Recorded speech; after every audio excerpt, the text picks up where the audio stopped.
भोजनकवाडी अंधारात विद्यार्थ्यांच्या भवितव्याचा उजेड हरवला. 10वी-12वीच्या परीक्षा तोंडावर विद्यार्थ्यांना दिव्याखाली अभ्यासाची वेळ. पालकांच्या डोळ्यात अश्रू. आमच्या मुलांचे स्वप्न अंधारात का?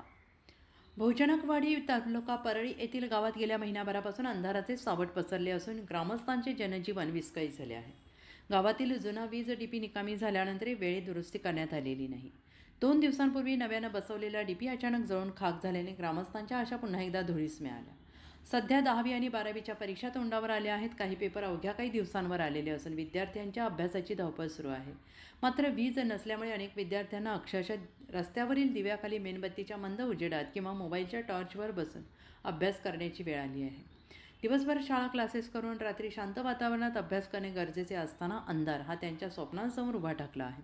पालकांच्या डोळ्यात काळजी आणि असहाय्यतेचे अश्रू आहेत. आमच्या मुलांनी एवढी मेहनत करूनही अंधाराची झुंज घ्यायची का, असा हळवा सवाल प्रत्येक घरातून ऐकू येत आहे.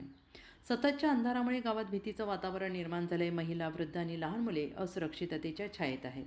रात्री गावात पूर्णपणे काळोख पसरतो. नव्यानं बसवलेला डीपी जळाल्याने काही काळ गावकऱ्यांच्या काळजाचा ठोका चुकला. मोठी दुर्घटना थोडक्यात टळली असली तरी भविष्यात अशी घटना घडल्यास त्याची जबाबदारी कोण घेणार, असा प्रश्न उपस्थित होतोय.